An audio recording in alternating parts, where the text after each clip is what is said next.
Today I'm going to show you some clips from the stream where I discuss how the FC leader controlled the group to get what she wanted. And a few of the ways that she did that was she kept us isolated from our friends and from people outside of the group, as well as gaslighting us into believing whatever it was she wanted us to believe, be it that the rest of the FC members didn't like you or that they didn't approve of whatever you did. It We'll go into more detail in the clip, but that is what we're talking about today. And so like that kind of started them like starting to like put me on like the sidelines and stuff like that. Right, right. I mean, this is kind of like, like not great stuff, but like, this is obviously not, Not that I mean this is not on toxic. par with what I'm used to with people being kind of drama queens and Right, right. This is just like, this is like, playing domineering bullshit. Like, okay, whatever. right, exactly. So it moved on from that kind of stuff to so I had a friend. This is like the next step down the rabbit hole. So I had a friend in the group. She also played a cinnamon roll type character, and I thought that our characters were really cute with each other. And I usually write my characters being bisexual. So um I reached out to her and I was like, hey, I think our cutes. I think our characters were very cute, and we might have the person who I did this with in the chat. Mm-hmm. Dun dun dun. And they were adorable together. So I reached out to her, and I was like, "Hey, our characters are really cute together. Wouldn't it be cute if I had my character like pursuing your character, but she didn't realize it, and we could just have this kind of like notice me senpai please kind of moment." Oh, someone needs a res. Let me Abe Care real quick. Okay. Don't let me get killed. No. I'm gonna come back dead. So we had this kind of please notice me senpai type RP happening. It was very cute. And it went on for, I think we did it for like a month or so. But eventually, the FC leader decided that she didn't like that we were doing this RP. And she had the envisionment that she preferred my friend's character got hooked up with some other character in the FC. And that's what she wanted to, that's what the FC leader wanted to see happen. And so like the FC leader reached out to me and was like, "Hey, you're making this person uncomfortable. You need to stop it."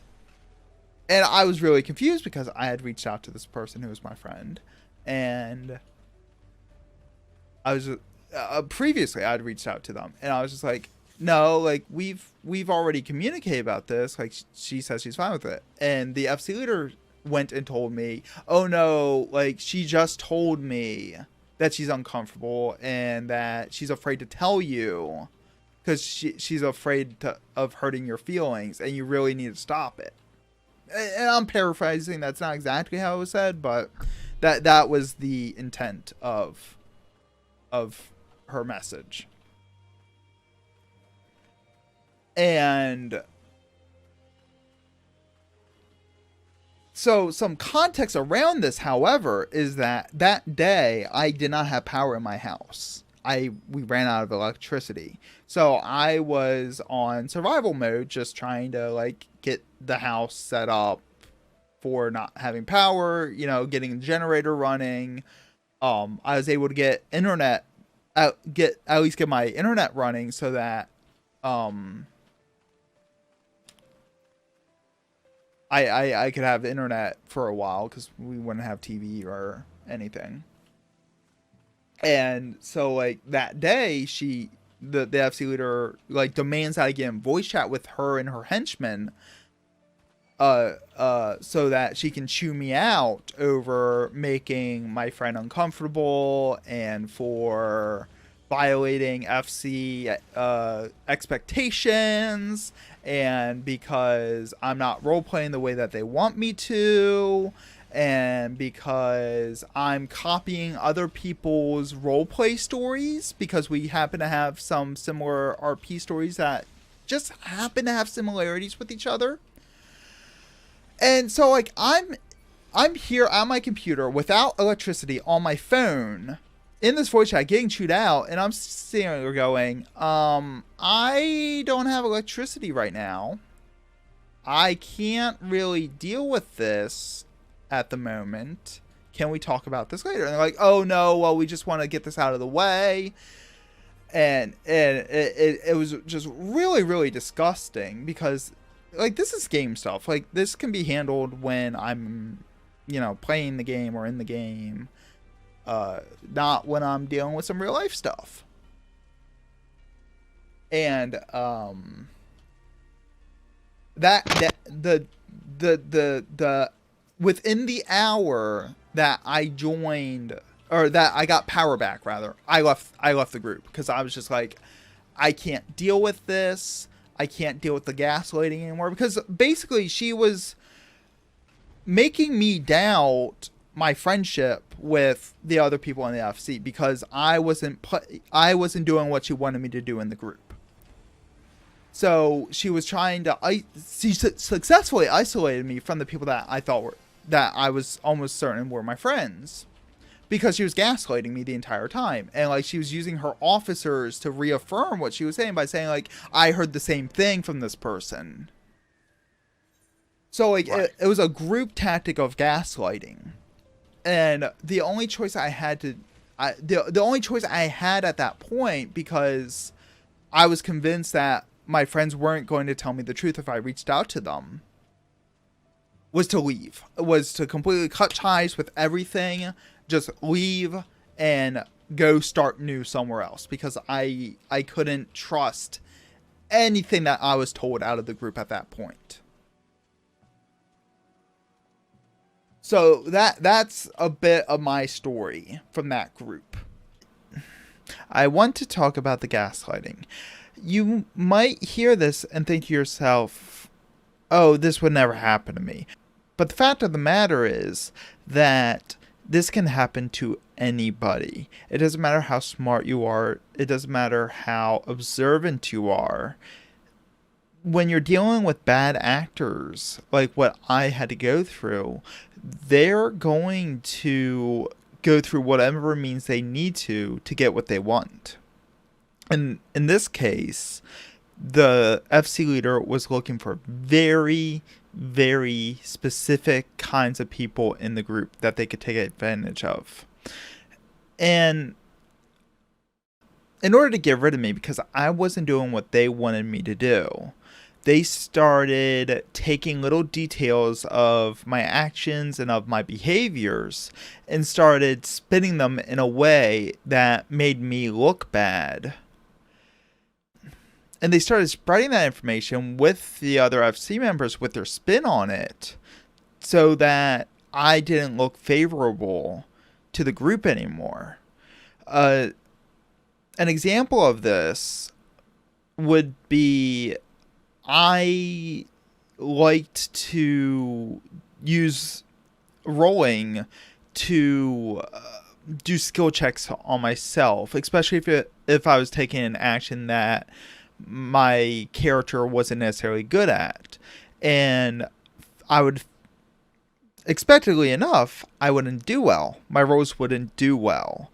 And the FC leader actually approached me and asked me if I enjoy watching my character fail. And they got very angry at me when I said yes. I do enjoy watching my character fail because I think that is good for character growth. It makes for a more interesting story. And you can have a lot of fun with failure. Success I mean, is nice, but success is only as good as the struggle to get there. If you fail a whole lot, then once you finally get that crit roll or that perfect action, it feels really good because then your character gets to really shine amongst the muck of what they did. Any tabletop role player will attest to that. But they didn't like my failures mucking up their story.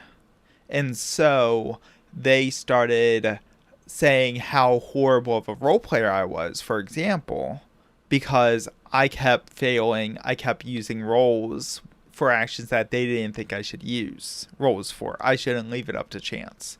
That's just one example. And it's one of the tamer examples of the bad behavior of the administration for this group. So next, I have a couple more clips I want to go over, and then we'll talk about them. Right, right. And Punch Bay actually has a comment. It's on the screen, but we can discuss it. She says her little bird's thing was so creepy. She ended up making me feel trapped and unable to go anywhere because she would say she was always watching me. It was gross. Oh yeah, the other thing is that we had to keep the FC locked because she had villain NPCs that could pop up at any time, anywhere. And so we kept the FC locked because they weren't part of the FC. So if you wanted to bring in a friend who wasn't part of the FC, you had to get permission to be able to unlock the door and this, that, and the other. It was very controlling. So the thing about the little birds that my friend mentioned in the chat is that the FC leader would use it as an information gathering technique to gain information against you. So if she suspected that you were doing something that she didn't want you doing, she would approach you and she would basically say, "Oh, my little birds told me you were doing this." And she would gauge your reaction based off that. If you gave her a guilty response, she'd dig in more until she had something to hold against you. And then she would take that information and she would spread it amongst the group, amongst the entire group against you, until everybody knew that you did this thing she didn't like and you were a horrible person for it. And that's not okay. And that's why I'm making this video, because none of this is okay to do. And everyone should know to defend themselves against bad behavior like this. So that's the takeaway I want everyone to get from this video. Be aware of the things that are going on around you. Be aware. Don't be afraid to talk to people. Especially if someone is being kind of suspicious around you. Talk to your fellow community members. Ask them questions. Make sure that you're on the same page as they are, because you don't know what people say in the whispers. You really don't. And that's unfortunate, but you have to be aware of things, and you have to be capable of defending yourself in a sense. So with that, I am planning on doing a part 3. I'm going to be working on that soon. Again, I don't want this used as a weapon against anyone. None of this is meant to be an attack vessel. This is solely for me to give examples for my experiences and to help others avoid the traps that I fell prey to. So please take care of yourselves. Have a fantastic day, and I'll see you in the next video.